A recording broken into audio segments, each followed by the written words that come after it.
ప్రభుత్వం ప్రియమైన సోదరులు ప్రైజ్లాడండి. ఈరోజు వాక్షణ తెలుగుని ప్రారంభిస్తున్నారు. మోహనుద్ర మహాగండ సరస్వతిరా నాథ పరిశుద్ధాత్మడ ఆకాశాన్ని భూమిని సంస్థాన సర్వాన్ని సృష్టించిన సృష్టికర్త నీకే స్థుతి, నీకే గంత, నీకే మహిమ చెల్లిస్తున్నాను ఆయన. గతించిన ఆదివారం నుంచి ఆదివారం వరకు సజీవన రెక్కలు మమ్మల్ని కాచి కాపాడి భద్రపరిచి ఆరోగ్యించి ఆయుష్టించి మరలని మందిరంలో మమ్మల్ని నిలబెట్టిన విధానానికి స్థితులు స్తోత్రాలు చెల్లించిన అంతర్నేత వరకు తట్టు పాటల్లోని ప్రభుత్వ పరిశుద్ధాత్మ నుండి నడిపించి ప్రభుత్వం ఇప్పుడు ప్రభాని బిడ్డలకి వాక్యం చెప్తుండగా అభిత్రమైన నా పేదలు అగ్ని చేత కాల్చున్న శరీరాన్ని మరుగుపరుచు మానస్వరాన్ని మరుగుపరిచి దైస్వరంతో మాట్లాడి దర్శించి నేను ఆమెకు మహిమ తెచ్చుకోమని ఇస్తున్నాను అమ్మ పరమ తండ్రి. మరి ఈరోజు మన వాక్యం అంశం ఏంటంటే బహుబలం చేత యెహోవా.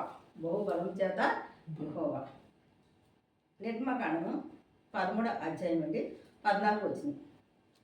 ఇక మీదట నీ కుమారుడు ఇది ఏమిటని నిన్ను అడిగినప్పుడు నీవు వాణ్ణి చూచి బాహుబలము చేత యెహోవా దాస్యగృహమైన ఐగుప్తులో నుండి మనల్ని బయటికి రప్పించింది. ఇక్కడ ఏమన్నాడండి? బాహుబలము చేత అంటే ఐగుప్తు దేశంలో అంటే బయటికి రప్పించారంటే ఎవరండి? యెహోవా రప్పించాడట. మనుషులు ఎవ్వరి వల్ల కాలేదు. ఎవరి వల్ల ఏం చెప్పండి? దేవుని వల్ల మాత్రం, యెహోవా వల్ల మాత్రమే. కనుక అక్కడ మరి ఈ విషయాన్ని ఎవరికి చెప్పమని చెప్తారండి? మీ పిల్లలకి చెప్పండి. మనము ఆ యొక్క ఐగుప్తు దేశంలో ఆ యొక్క బానిసత్వం ఏ రీతిగా అనుభవించాం, ఏ రీతిగా కష్టపడ్డాం, ఏ రీతిగా బాధలు పడ్డాం, ఏ రీతిగా మరి శ్రమకు తట్టుకోలేక దేవుడికి ఎన్నో మార్లు ప్రార్థన చేయగా 400 సంవత్సరాలు జరిగిపోయిన తర్వాత మరి దేవుడు మనల్ని అక్కడ నుంచి ఐగుప్తు దేశం నుంచి దేవుడు విడిపించాడు. ఆయన ఉత్తరే విడిపించాడు. ఎలా విడిపించాడంటే అక్కడ 10 అద్భుతాలు చేశాడు, 10 ఆశ్చర్యకారాలు చేసి మరి ఆ యొక్క ఐగుప్తు రాజుకు బుద్ధి చెప్పి మనల్ని బయటకు తీసుకొచ్చాడు అనేసి మీ పిల్లలకి విషయాన్ని మీరు చెప్పమనేసి ఏంటండి అక్కడ మరి ఆ రీతిగా మరి చెప్తుందంటే ఇక్కడ చూద్దామండి.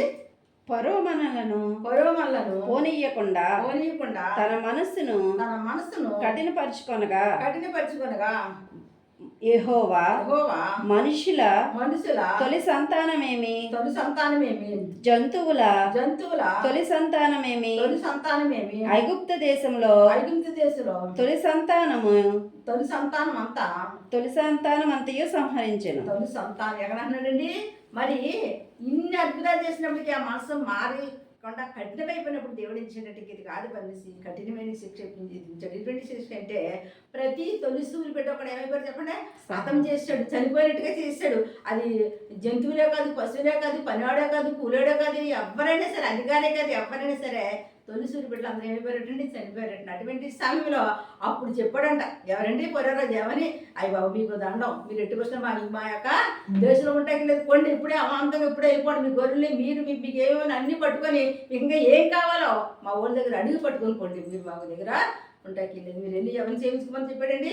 మీ దేవుని సేవించుకోండి. దేవుని నామానికి మహిమ కలుగు. ఎవరిని సేవించాలండి? దేవుని సేవించాలి. ఆయన శక్తిమంతుడని, ఆయన సర్వశక్తిమంతుడని, ఆయన ఆశ్చర్యకారులు అద్భుతకారులు చేయగలడని, ఆయన ఎంతడైనా చేయగల శక్తి ఆయనకు ఉందని విషయాన్ని ఎవరు తెలుసుకున్నారండి? ఎవరో తెలుసుకున్నాడు. ఒకప్పుడు ఏమన్నాడండి?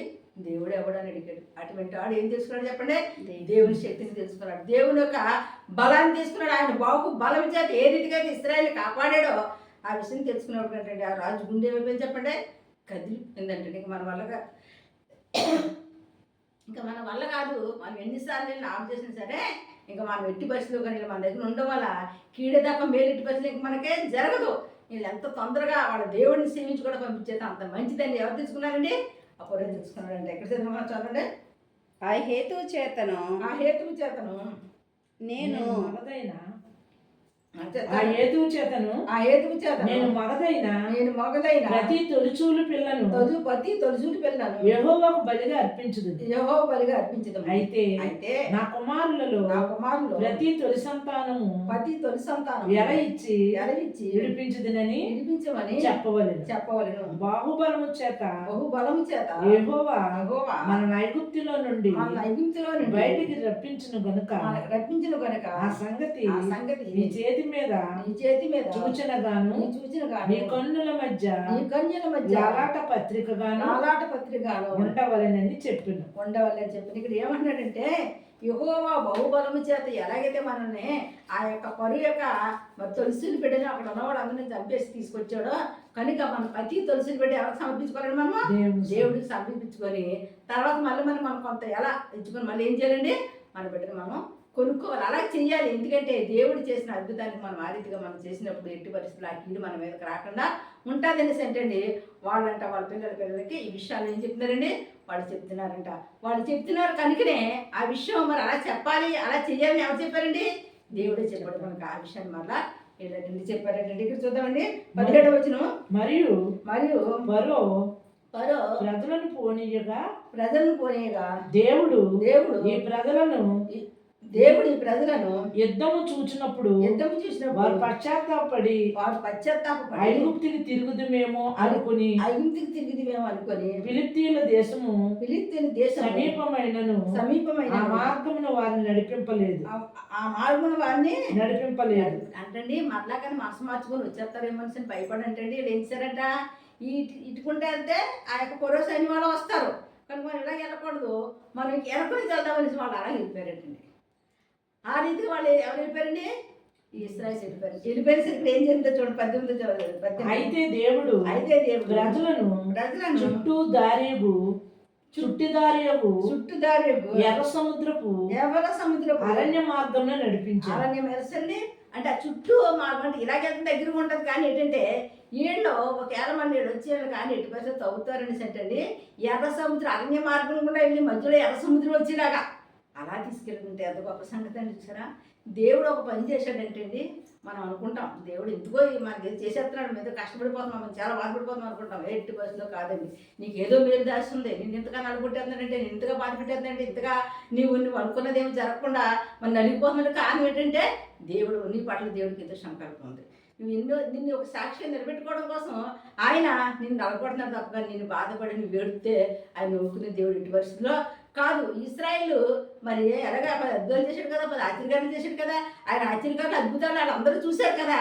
అయినప్పటికీ కూడా మరి కఠినమైన పొరో చూశాడు కదా. అయినప్పటికీ ఇక్కడ ఎవరున్నారండి పొరో లేడు. ఎవరున్నారు చెప్పండి ఇశ్రాయేలు మాత్రం ఉన్నారు. హ్యాపీగా అక్కడి నుంచి తీసుకొచ్చింది హ్యాపీగా తీసుకెళ్ళిపోవాలి కదా. అరణ్యం గుండా తీసుకెళ్ళటండి మళ్ళీ మధ్యలో ఎర్ర సముద్రం పెట్టాడంట. సరే ఏమిట్టాడండి ఎర్ర సముద్రం పెట్టాడనమాట. అక్కడ సరిగ్గా వీళ్ళు అరణ్యం గుండా వెళ్ళిపోయారు. ఎర్ర సముద్రం దగ్గరికి వచ్చినప్పుడు ఏం జరిగిందో చూడండి. ఆ మార్గం నడిపి ఇశ్రాయేలు యుద్ధ సన్నద్ధులై ఐగుప్తులో నుండి వచ్చింది మరియు మోషే యోసేపు ఎముకలు తీసుకుని వచ్చాను. అతడు దేవుడు నిశ్చయముగా దేవుడు దర్శనం ఇచ్చాను. అప్పుడు మీరు నా ఎముకలను ఇక్కడ నుండి తీసుకుని పోవాలని ఇశ్రాయేలు చేత రూఢిగా ప్రమాణం చేయించుకొని ఉండేది. ఏమన్నాడంటే యాకోబు చనిపోయినప్పుడు ఒక మాట అడిగాడు. ఏమడిగాడంటే దేవుడు మిమ్మల్ని ఐగుప్తు దేశంలో ఉంచడం ఇక్కడ నుంచి మిమ్మల్ని ఎక్కడ తీసుకెళ్ళిపోతే చెప్పండి కానాను దేశం తీసుకెళ్తారు కనుక మీరు అప్పుడు ఏం చేస్తారంటే నా ఎముకలను మీరు మీతో పాటు తీసుకెళ్ళిపోండి అనేసి అంటే దాని బిడ్డల చేత ఏం చేయించుకున్నాడు యేసోపు చేత ప్రమాణకం చేయించుకున్నాడు అంటే ఆ ప్రమాణం చేయించుకున్నాడు కనుకనే మరి ఆ ప్రమాణకం పూర్వకంగానే ఏం చేయాలి చెప్పండి ఏం చేయాలంటండి ఆ యొక్క ఎముకలు కూడా ఏం చేశారండి అక్కడికి ఎంతమంది అయితే ఆ ఎముకలు అన్ని తర్వాత మళ్ళీనట వీళ్ళకి ఒక ఏమైతే పనిముట్లు అన్ని కూడా తీసుకున్నటువంటి వీళ్ళ యుద్ధ సన్నిధిలో సమయం ఏ దారిలో ఏం జరిగినా దాన్ని మనం ఎదుర్కోవాలన్నట్టుగా వాళ్ళు ఏంటండి అన్నింటికి సిద్ధమై ఏంటండి బయలుదేరి అరణ్యం కూడా వెళ్ళిపోతుందంటే 21 వారు పగలు రాత్రి వారు ఆ నీళ్లు త్రాగలేకపోయింది. ఆ నీళ్లు 21 ప్రయాణం చేయనట్లు యెహోవా త్రోవలో వారిని వారు పగలు రాత్రి ప్రయాణం చేయనట్లుగా యెహోవా త్రోవలో వారిని నడిపించుటకై పగటివేళ మేఘస్తంభంలోను వారికి వెలుగునిచ్చుటకు రాత్రివేళ అగ్నిస్తంభంలోను ఉండి వారికి ముందుగా నడుచి వచ్చాను. చూసారంటే ఇక్కడ ఎలా చేసాడంటే దేవుడు అంటే అది చూస్తే అరణ్యం మరి అరణ్యంలో నడిచేయాలంటే ఎంత కష్టం చెప్పండి. ఎటు చూసినా కట్టికి చీకటి. ఆ చీకటిలో పొగలు ఉంటాయో తేళ్ళు ఉంటాయో పుల్లో ఉంటాయో ఏముంటాయో ఏమో తెలుస్తుందండి. ముళ్ళు కంచులో ఉంటాయి ఏముంటాయి ఏమి తెలియదు కదా. అటువంటి సమయంలో అంటే దేవుడు అంటే పగలు ఎలాగున్నాడంటే మేఘస్తంభంగా నిలబడుతున్నాడంట. రాత్రి రాత్రి అయిపోయినప్పుడు అగ్నిస్తంభం అయిపోతుందంట. ఈ మేఘస్తంభంలో ఉన్నంతసేపు కూడా వీళ్ళు హ్యాపీగా వెళ్ళిపోతున్నారు, నడుచుకుంటూ వెళ్ళిపోతున్నారంట. కాళ్ళు ఎప్పుడు ఉండలేదంట, ఏం ఎప్పుడు ఉండలేదంట, ఏం ఉండలేదంట, హ్యాపీగా. ఎప్పుడైతే మరి ఈ యొక్క మేఘస్తంభం కాదనుకుని కాలు పక్కన వేసారో వాళ్ళు ఏమైపోతున్నారు చెప్పండి, ఆ చీకట్లో పడిపోతున్నారు. వాళ్ళ పరిస్థితి ఇంకా అక్కడ వాళ్ళ పని అయిపోయింది అంతే. ఆ రీతిగా అయిపోతున్నారండి. ఈ విషయం తెలుసుకున్నవాడు ఏం చేస్తున్నారండి, ఓహో దేవుడు మనతో ఉన్నాడు అనుకున్నవాడు భయభక్తులు కలిగి దేవుడు మనల్ని మరి అంత గొప్పగా అద్భుతాలు చేసి ఐగుప్తు చేతి నుంచి తీసుకొచ్చిన దేవుడు మనల్ని ఖచ్చితంగా కణాలు చేసుకుని తీసుకెళ్తాడైనా మరి కొంతమంది విశ్వాసంతో ముందు సాగిపోతున్నారు. అవిశ్వాసంతో ఉన్నవాడు ఏం చేస్తారంటండి, ఎనకం చేసిన వాళ్ళు అంటండి ఎందులో పడిపోతున్నారు చెప్పండి, ఆ చీకట్లో పడిపోతున్నారంటండి. ఈ దేవుడిని ఎప్పుడైతే విడిచిపెట్టి ఈ మేఘస్తంభాన్ని అగ్నిస్తంభాన్ని ఎప్పుడైతే కాదనుకుంటున్నారో వాళ్ళ బ్రతుకులు ఏమైపోతుంది చెప్పండి, చీకట్లో పడిపోతున్నాయండి. ఆ రీతిగా మరి ఇశ్రాయేలు అంటండి దేవుడు అంట అరణ్యం గుండా ఆయన నడిపించుకుంటూ అంటే తీసుకెళ్తా ఉన్నాడు అంటండి. తీసుకెళ్ళిన తర్వాత ఇక్కడ చదువుదామండి, ఆయన 3 14 అండి. 14 ఫరో ఇశ్రాయేలును గూర్చి వారు ఈ దేశంలో చిక్కబడి ఉన్నారు, ఈ దేశంలో చిక్కబడి ఉన్నారు, అరణ్యం వారిని మూసివేసినని అనుకొని. అయితే నేను ఫరో హృదయమును కఠినపరచుదును, అతడు వారిని తరుముగా నేను ఫరో వలనను అతని సమస్త సేవలను సేన మహిమ తెచ్చుకుందు. నేను యెహోవానని ఐగుప్తులందరూ తెలుసుకుందురు అని. ఇక్కడ ఏమనుకోండి దేవుడు అనుకుంటా, ఇక మరి నా యొక్క అద్భుతాలు ఆశ్చర్యాలను చూశాడు కానీ నా మహత్యాన్ని చూడలేదు కనుక నా కార్యాలు కూడా ఈ పొరవ చూడాలంటే నేను పొరవ హృదయం ఏం చేయాలి, కడిని పచ్చుకోవాల్సినడికి. ఆ పొరవ హృదయం ఏంటంటే సడన్గా అరణ్యంలో దట్టమైన అరణ్యం కొంటే వెళ్ళిపోతున్నాడు ఏంటంటే పొరవ హృదయం మారిపోయిందంట. నడండి మన సైన్యాన్నంతా తయారు చేసేయండి. మన సైన్యం అంతా కూడా మనకి ఎట్టి పనులు ఎవరు చేస్తారు రేపు నుంచి, మన సామాన్లు ఎవరు తొమ్ముతారు రేపు నుంచి, మన పనులు ఎవరు చేస్తారు రేపు నుంచి, మనకి వంట ఎవరు వండుతారు, మన పిండి ఎవరు రుబ్బుతారు, మనకి పొలం పనులు ఎవరు చేస్తారు, మన ఇటుకలు ఎవరు చేస్తారు, వీటి మన అక్కడ మర్చిపోయిందా ఇంటి ఇలా చేస్తే మొత్తం అందరిని పంపించారంటే ఇవన్నీ చేసి మనం ఎలా బతుకుతాం ఇంకా నడండి అనేసి ఆ సైన్యాన్ని అంతా పట్టుకుని 6 లక్షల కాలు బలం అంతా ఇశ్రాయేలు ఉంటే అంతకన్నా ఎక్కువ జనాన్ని ఈరుని తీసుకొని అంటండి రాజు బయలుదేరిపోయేటప్పటికంట వీళ్ళంట సరిగ్గా అరణ్యం గుండా నడుచుకుంటూ వచ్చేస్తున్నారంట. ఆ వచ్చేసినప్పుడు కంట సరిగ్గా వీళ్ళకంట ఎవరికండి ఈ ఇశ్రాయేల్ కంట ఏమి పడ్డాయంటే ఆ గుర్రాలు సౌండ్లు వినపడుతున్నాయంట. అసలే కొంచెం భయపడుతూనే ఉన్నారు. వీడు మామూలుడు కాదు, మనం 1 రోజు 2 రోజులు కాదు చాకరీ చేసాము అంత తేలిగ్గా పంపేస్తున్నట్టు దేవుడి దయే అయినప్పటికి ఏమంటారు చెప్పండి, ఒక కష్టం నుంచి బయటకు వచ్చి మనకి ఏమనిపిస్తుంది చెప్పండి, ఏమో ఈ కష్టం నుంచి వచ్చాను కానీ మళ్ళీ ఇలాంటి కష్టం వస్తే నేను రాగలనేటి అని అంటేనే ఆ ముందు చేసినంత మర్చిపోతాం. ఏం చేస్తాం చెప్పండి, ఇప్పుడు మనకు వస్తున్న కలిగి కష్టానికి బాధ ఏమైపోతుంది చెప్పండి, అవిశ్వాసం పడిపోతాం. ఒకప్పుడు ఏ పరిస్థితి ఏమి బాగాలేనప్పుడు, మంచం మీద ఉన్నప్పుడు, లేదంటే మన ఆర్థిక ఇబ్బందిలో ఉన్నప్పుడు, రోగంతో ఉన్నప్పుడు ఏ రీతిగా దేవుడు మనల్ని పైకి లేవనెత్తాడు అనే విషయాన్ని ఏం చేస్తాం చెప్పండి, మర్చిపోతాం. ఎందుకు మర్చిపోతాం, మన మనుషులు కాబట్టి అండి. మరి ఎవరండి మనుషులు అల్ప విశ్వాసం కనుక మన విశ్వాసాన్ని కోల్పోతూ ఉంటాం. కానీ మరి అట్టి రీతిగా నీళ్ళు కూడా అంటే ఆ గుర్రాల సౌండ్ కంటే గుండెలు దడటేస్తుందంట. అయ్యి బాబోయ్ ఇక్కడ లాభం లేదు బాబోయ్, ఇక్కడ ఏదో జరిగిపోతుంది, వాళ్ళు వచ్చేస్తారు, వాళ్ళు మనం ఏం చేస్తారు చెప్పండి, చంపేస్తారని ఆందోళన పడిపోతూ ఉన్నారంటండి. అటువంటి సమయంలో ఇక్కడ మరి దేవుడు ఏ రీతిగా మాట్లాడుతాడో ఒకసారి చూద్దామండి. ప్రజలు పారిపోయినట్లు ఐగుప్తు రాజునకు తెలియబడినప్పుడు మరో హృదయమును అతని సేవకుల హృదయమును ప్రజలకు విరోధంగా త్రిప్పబడి మనం ఎందుకు ఇలాగ చేసిదిమి, మన సేవలో ఉండకుండా ఇశ్రాయేలుని ఎందుకు పోనిచ్చితిమి అని చెప్పుకొనిది. అంతటా అతడు తన రథమును సిద్ధపరుచుకుని తన జనమును తనతో కూడా తీసుకుని పోయాను.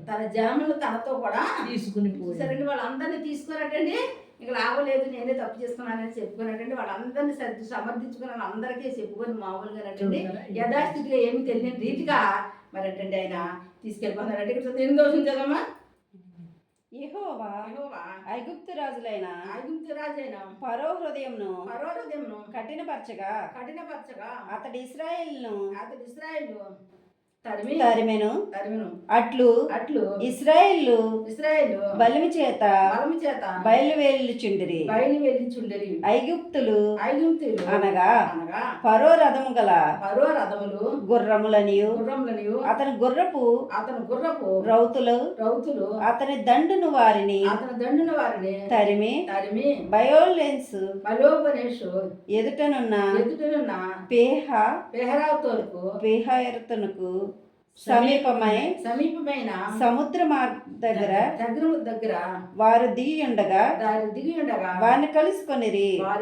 ఎక్కడ దిగారండి? సరిగ్గా ఈడొకే వాళ్ళకి ఎంతో గ్యాప్ లేదండి. అటువంటి సమయం సరిగ్గా మనం ఇక్కడ ఆగేమంటే, మనం ఇక్కడ ఆగి సరిగ్గా మనం ఇక్కడ కాసుకున్నామంటే వాళ్ళకి అది మనం ఖచ్చితంగా దొరికేస్తారనిసండి.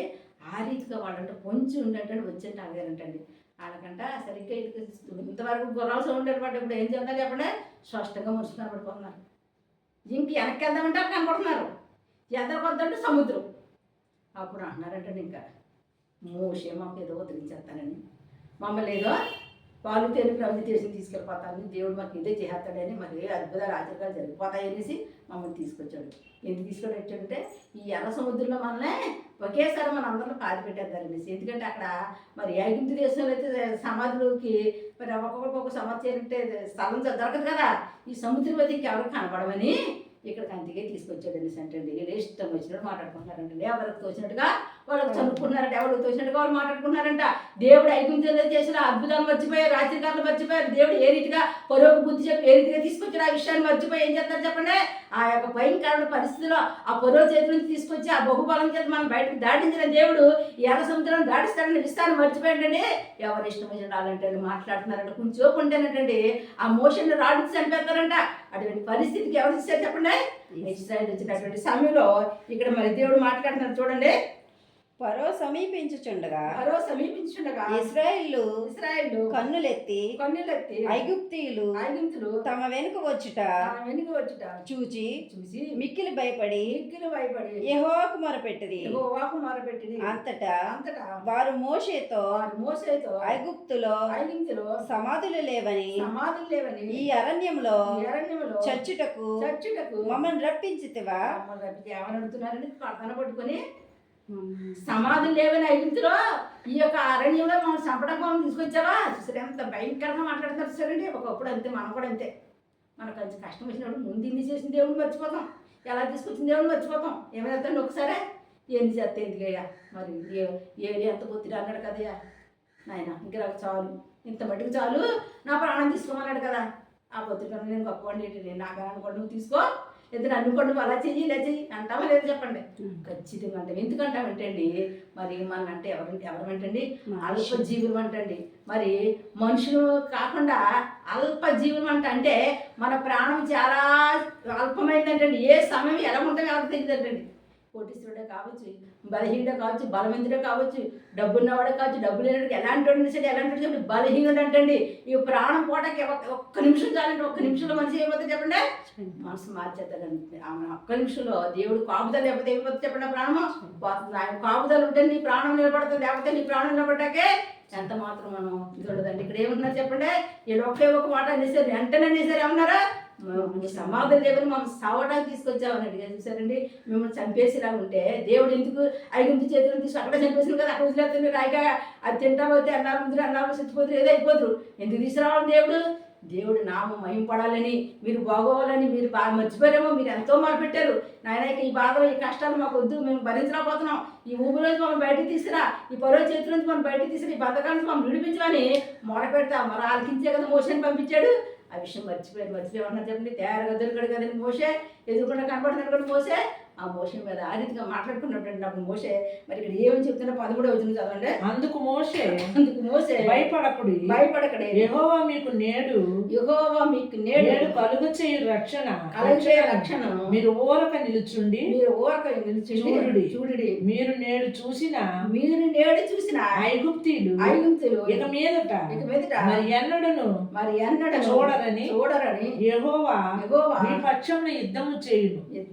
దేవుని మీరు ఊరకై ఉండడే, నోరు మూసుకొని ఉండడే, మీరేమి మాట్లాడకండి. దేవుడు మిమ్మల్ని రక్షిస్తాడు, మిమ్మల్ని కాపాడుతాడు, మిమ్మల్ని కరుణిస్తాడు. ఐదు చేతులు మిమ్మల్ని పండివ్వడం, మీ కళ్ళెదుట చచ్చిపోవడం మీరు చూస్తారు. ఏమన్నా చెప్పండి, మీరు అలా చూస్తుండగా అందరూ ఏమైపోతుంది చెప్పండి, చచ్చిపోతారు. అటువంటి ఒక అద్భుతాన్ని దేవుడు చేయబోతున్నాడు కనుక మీరు నోరు మూసుకొని మీరు ఎవరనుకోండి జాగ్రత్తగా ఉండండి. దేవుడు చేసిన అద్భుతం చూడండి, దేవుడు చేసిన ఆశ్చర్యకార్యం చూడండి, మీరు కనిపెట్టండి. మీరు ఎట్టి పరిస్థితులు కూడా మీరు నోరుని తెలిసి ఇష్టం వచ్చిన ఎవరు ఇష్టం వచ్చిన వాళ్ళు మీరు మాట్లాడద్దు. దేవుని ఒక ఆశ్చర్యకార్యాన్ని చూడండి. దేవుడు మీకు రక్షణ ఇచ్చేసాడు, మిమ్మల్ని రక్షించేశాడు. ఇంకా మీకు ఇచ్చిన రక్షణ ఎవరు దొంగిలించడానికి హక్కు లేదు, ఇంకా పొరం మిమ్మల్ని చంపడానికి వీలు లేదు అనేసి ఏంటండి అక్కడ మోషే ఏంటండి ఆ రీతిగా మాట్లాడి ఆ రీతిగా ఆ ప్రజలతో చెప్పాడండి. చెప్పిన తర్వాత చెప్పడం అంటే చెప్పాడు కానీ మోషే కొంచెం ఏం చేసి చెప్పండి, దేవుడు చెప్పిన మాటలు చెప్పేశాడు. దేవుడు చెప్తున్నది ప్రవచనపూర్వకంగా చెప్పాడు కానీ ఏంటండి మోషే కూడా ఏం చేయండి కొంచెం ఆగాడంటండి.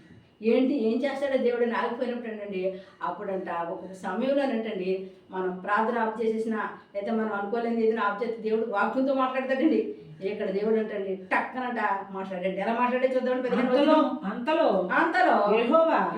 మోషేతో నాకు మొర్ర పెట్టుచున్నావు, సాగిపోవుడని ఇశ్రాయేలుతో చెప్పు. ఇశ్రాయేలుతో చెప్పిన ఏమన్నాడు చెప్పంటే, ఎందుకు నాకు మొర్ర పెడుతున్నావు నువ్వు?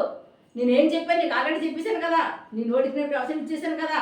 ఆ ఇశ్రాయేల్ అందరూ ఐగుప్తులు ఇశ్రాయేల్ చూచుండగా ఐగుప్తులు అందరూ చంపేస్తానని చెప్పాను కదా, ఇంకెందుకు నువ్వు మొరపెడుతున్నావు? మొరపెట్టవలసిన అవసరం లేదు కానీ ఏం చేయాలంటండి, నువ్వు వెళ్తున్న ప్రయాణం అంటే ఏం చేయాలంటే ఆగిపోకుండా సాగిపోవడండి. దేవుడు ఏదైతే మరి చెప్పాడో ఏదైతే చేస్తున్నాడో దాన్ని చేసి వరకు మనం ఏం చేద్దామంటే మన ప్రయాణాన్ని మాత్రం ఆ కష్టం వచ్చిందని ఈ బాధ వచ్చిందని ఆగిపోకూడదండి, ఏడుండాలండి సాగిపోవాలండి. ఏమన్నాడంటండి ఆగిపోక సాగిపోన్నాడు. అదిగో నా నావా బయలుదేరుచున్నది, అందులో యేసు ఉన్నాడు, నా నావలో క్రీస్తు ఉన్నాడు. అదిగో నా నావా బయలుదేరుచున్నది, అందులో యేసు ఉన్నాడు, నా నావలో క్రీస్తు ఉన్నాడు. నడిచాము మధ్యలో నిలిచిన, నడి సముద్ర దారిలో ఆగినా, ఆగిపోయే అడ్డులొచ్చినా సాగిపోయే సమయమాయనే. ఆగిపోయే అడ్డులొచ్చినా సాగిపోయే సమయమాయనే.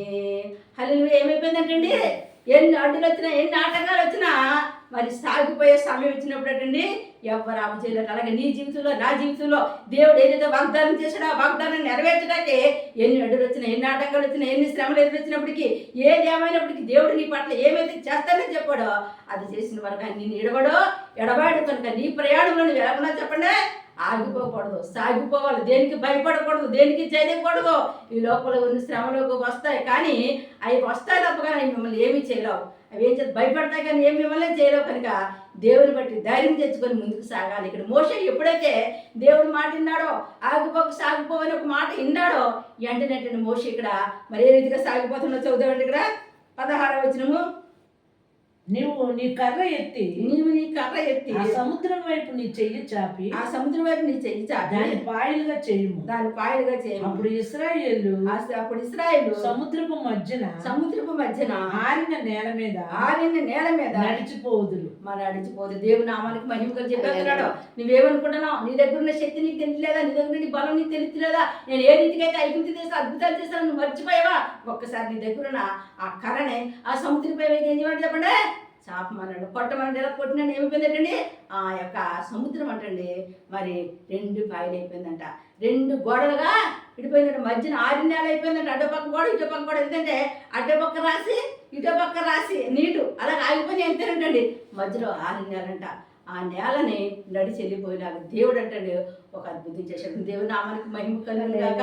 నువ్వు నేను నమ్ముకున్న దేవుడు నమ్మదగిన వాడు, ఇశ్రాయేలు కాపాడుతున్న దేవుడు, కొనకలేదు నిద్రపోలేదు కనుక మనం కునుకుపోతూ నిద్రపోతూ ప్రార్థన చేయబోతూ ఉంటామేమో కానీ మరి ఆయన మాత్రం నీ ఎడల ఆయన ఏదైతే చేస్తానని చెప్పాడు అది నెరవేర్చే వరకు కూడా ఆయన మరి వేచి చూస్తూ ఉంటాడండి. అది జరిగించే వరకు నీ ఎన్నుంటే ఉంటాడు, నీతోనే ఉంటాడు. మరి కొన్ని సమయాల్లో ఆయన ఏం చేస్తే చెప్పండి కొన్ని కష్టాలకి మరి మనం ఏం చెప్తే అప్పచెప్తారు అయినప్పుడు కూడా మనం ఏం చేయాలి చెప్పండి ఓర్పు కలగాలి, నేర్పు కలగాలి. ఇన్ని తెలుసున్న మోషే ఏం చెప్పండి ఓర్పుని మర్చిపోయి ఏం చేయాలి చెప్పండి ఏం చేయాలి తోసిన స్థితిలో ఉన్నప్పుడు ఎవరు పూనుకున్నారండి దేవుడే పూనుకొని చెప్తున్నాడు. భయపడుకో ఎర్ర సముద్రాన్ని నేను ఏం చేస్తాను 2 పాయలకి చేస్తాను, వాగిపోవద్దు సాగిపో. నా ముందు నువ్వు ఎప్పుడైతే నేను ముందు చెప్పాను కదా పగట మేఘ స్తంభమై రాత్రి అగ్ని స్తంభమై నేను ఉన్నాను కదా, నీ ముందు నేను ఉన్నాను కదా, నువ్వెందుకు మరి జడుస్తున్నావు అనేసి అనగానంటండి ఆ దేవుడు చెప్పిన రీతిగా ఎవరు మాట్లాడండి దేవుడే స్వయంగా మోషేతో మాట్లాడుతున్నాడండి. ఇంకా ఏం మాట్లాడుతుంటే చదువుదామండి 17వ వచనము. ఇదిగో నేను నేనే ఐగుప్తీయుల హృదయములను కఠినపరచుదును. వారు వీరిని తరుముదురు. నేను ఫరో వలన అతని సమస్త సేనలను అతని రథముల వలనను అతని గుర్రపు రౌతుల వలన నాకు మహిమ తెచ్చుకుందు. నేను ఫరో వలనను మహిమ తెచ్చుకుంది నేను యెహోవానని ఐగుప్తులు తెలుసుకుంది. 19వ. అప్పుడు ఇశ్రాయేలు ఎదుట సమూహములకు ముందుగా నడిచిన దేవదూత వారి వెనకకు పోయి వారిని వెంబడించాను. ఏం చేసింది అంతవరకు ఈ యొక్క దూత ఏం చేసిందంటే వాళ్ళు ముందుగా నడిపిస్తుంది కదా ఈ మేఘస్తంభము, అదంటే వెళ్ళిపోయిందంటే వెనక్కి వెళ్ళిపోయిందంట. వీళ్ళకి ఇంకా భయపెట్టిస్తుందంట. అయ్యో మన చీకటైపోయింది, మనకి ఎంతవరకునో ఎలుగ్గా ఉండాలి కదా, మనకి ఎలిగిరైతే మనకి చీకటి అయిపోతుంది, మనం ఏం చేయాలా ఎలాగని నువ్వు కొట్లాడిపోతున్నాడండి. ఆ కొట్లాడిపోతున్నప్పుడు అంటండి ఎప్పుడైతే మరి దేవుని దూత వెనక వైపుకి వెళ్ళిపోయినప్పుడండి అక్కడ చక్కగా అదంతా ఎవరికండి ఆ ఇశ్రాయేలుకి ఐగుప్తీయులకి అంటే వాళ్ళకి ఏం కనపడుతుందంటండి, చక్కగా ఎలుగు కనపడుతుందండి. ఆ ఎలుకలకి ఏం అర్థం కావట్లేదంటండి. ఆ ఎలుగుకి ఏమి అర్థం కాకుండా అక్కడ అలా ఆగిపోయారంటండి. అలా కళ్ళు ఇలా పెట్టేసుకొని అలా చూస్తున్నారంట. ఈ సమయంలో ఆ రాత్రి అంతా వాళ్ళకి ఎలుగు వచ్చింది, ఇశ్రాయేలుకి ఏమొచ్చింది చెప్పండి, చీకటి వచ్చినప్పుడు అండి. చీకట్లో దేవుడు ఏం చెప్పండి, గాలికి వచ్చిందండి. ఆ గాలిలో ఈ సముద్రం అయిపోయింది చెప్పండి, 2 పాయలు అయిపోయిందండి. దేవుని నామానికి మహిమ కలిగింది గాక. ఇక్కడ చూడండి 20 చెప్పండి. మోషే 20 అది ఐగుప్తీయులకు ఐగుప్తీయులు సేనకు ఇశ్రాయేళ్ల సేనకు నడువ ప్రవేశించెను. అది మేఘము గనుక వారికి చీకటి కలిగెను గాని రాత్రి అది వీరికి వెలుగునిచ్చిన గనుక ఆ రాత్రి అంతయు ఐగుప్తీయుల సేన ఇశ్రాయేలును సమీపించలేదు. మోషే సముద్రం వైపు తన చెయ్యి చాపగా యెహోవా ఆ రాత్రి అంతయు బలమైన తూర్పు గాలి చేత సముద్రమును తొలగించి దానిని 6 నెలలుగా చేసెను. దేవునామానికి మహిమ కలుగుగాక. ఆ రాత్రి అంతా అలా ఇంకా ఎలుగుంది కదా, ఎలుగులో మనం వెళ్ళామంటే మనం దొరికిపోతాం కనుక మన చీకట్లో వెళ్ళి మన శత్రువుని కొట్టాలని ఆ వెలుగు చేత అక్కడ అలా ఆగిపోయారంట. ఈ రాత్రి అంతా వీళ్ళు ఏం చేశారంటే దేవుడు బలమైన గాలిని రప్పించటండి, ఆ సముద్రాన్ని 2 పాయలుగా చేస్తాంట. మరి ఆరిపోని నేలంటే ఆ రాత్రి అంతా వీళ్ళంటే నడుచుకుంటూ ఒక రాత్రి అంతా చూడండి ఎంత జన్మండి, 6 లక్షల కాలుగా మేమైపోయి చెప్పండి. ఆ రాత్రి అంతా నడుచుకుంటుందంటండి దాటి వెళ్ళిపోయారండి. దేవునామానికి మహిమ. మన దేవుడు సర్వశక్తిమంతుడు, మన దేవుడు అద్భుతాలు చేసే దేవుడు, మన దేవుడు ఆశ్చర్యకార్యాలు చేసే దేవుడు. ఎంత కఠినమైన సమస్య అయినప్పటికీ, ఎంత కఠినమైన బాధ అయినప్పటికీ, ఎంత కఠినమైన రోగమైనప్పటికీ, ఎంత కఠినమైన మరి చేతబడి శక్తుల ప్రభావాల నువ్వు కుమిలిపోతూ ఉన్నావేమో కానీ వాటిని నడిపించే శక్తి దేవునికి ఉంది. ఎర్ర సముద్రం ఎలాగైతే 2 పాయలుగా చేశాడు అలాగే నీ జీవితంలో ఉన్న ప్రతి సమస్య ఆయన 2 పాయలుగా చేసే శక్తి ఆయన పొందు కనుక నమ్ము, విశ్వసించు. ఆ ఎలాగైతే ఎర్ర సముద్రం 2 పాయలు అయిపోయింది అలాగే నీకున్న ప్రతి అడ్డు, ప్రతి ఆటంకం, ప్రతి సమస్య, ప్రతి కష్టము 2 పాయలు అయిపోతుంది కనుక నువ్వు ఎట్టి పద్ధతి భయపడద్దు కానీ ధైర్యంగా ఉండు, దేవునికి ప్రార్థించు, దేవుని అడుగు, ఆయన సమస్తాన్ని మీకు అనుగ్రహిస్తారండి. మరి వచ్చి వారిని చెప్పుకుందాం, ప్రార్థన చేసుకుందాం. మోహనుతుడా, మహాగరుడా, సరక్షితుడా, నాదా పరిశుద్ధాత్మ ఎంత గొప్ప దేవుడి నాయన. ఎర్ర సముద్రాన్ని 2 పాయలుగా చేసి ప్రభా ఆ రాత్రి కాల సమయం ప్రభుత్వం నాయన ఇశ్రాయేలును 6 నెలలు నడిపించిన ఓ గొప్ప దేవుడా, ఓ శక్తిమంతుడా, ఓ సర్వశక్తిమంతుడా, ఓ సర్వాధికారి, రాజాది రాజానికి స్తోత్రాలు చెల్లించినాను తండ్రి నాయన. రక్షక నాద పరిశుద్ధాత్మ తండ్రి నాయన. ఇదిగో తండ్రి సమయం ప్రభు ఆరాధన సమయంలో తండ్రి ఆదివారం సమయంలో ప్రభు ఎంతమంది బిడ్డలైతే ప్రభా నా బాధ తీరుతున్నా, నా దుఃఖం తీరుతుంది, వేదంతో కన్నీరు కారిస్తున్నారు ప్రభు. తన ఇశ్రాయేలుని ఎలాగైతే విడిపించావో అలాగే నీ బిడ్డలు వేస్తున్నాము విడుదల కలుగుగాక. వరి శరవర వరి కందరవర వరి కంబరవర వరి కందర ధరాశరవర రిషికరవర శక్తిగలంలో ప్రతి అడ్డు, ప్రతి ఆటంకాన్ని వేస్తున్నాంలో తండ్రి తీసి వేవ నడుచున్నాం. తన శక్తి శాతం కట్టులేస్తున్నాంలో తెంపబడిన కాక చీకటి శక్తులు పారిపోయిన రక్తులు తండ్రి నాయన పరిశుద్ధాత్మ తండ్రి ఎవరైతే అనారోగ్యంతో ఉన్నారో ఆరోగ్యం బలము శక్తి కృప ఆర్థిక ఇబ్బందులు ఉన్న వారికి ఆర్థిక ఇబ్బందుల నుంచి విడుదల దైత్యం నడుచుండి గర్భలేని బిడ్డలు గర్భాలు అనుగ్రహించండి యువంగా బిడ్డలకి వివాహాలు జరిగించినప్పుడు ఉద్యోగాల బిడ్డలకి ఉద్యోగాలు దైత్యం నడుచున్నాడు తండ్రి నా దూరదేశం చదువుకునే బిడ్డలు ఉన్నారు తండ్రి వాళ్ళ జ్ఞానం తెలివి ఇచ్చి బాగా చదువుకునే కృపను అనుగ్రహించమని నడుచున్నాను తండ్రి తండ్రి అజ్ఞానం రాసిన బిడ్డలు ఉన్నారు బాబయ్య తండ్రి రాజా వాళ్ళ మంచి క్లాసులో పాస్ అయ్యే కృపను బిడ్డలందరికీ అనుగ్రహించమని నడుచున్నాను తండ్రి సహాయించింది ఈరోజు ఎవరికైతే ప్రభావ ఆపరేషన్ చేయించుకుంటున్నారో వాళ్ళకి సులువుగా మంచిగా ఆపరేషన్ జరిగే కృప వేస్తూ నామడ కలిసి వాళ్ళు క్షేమంగా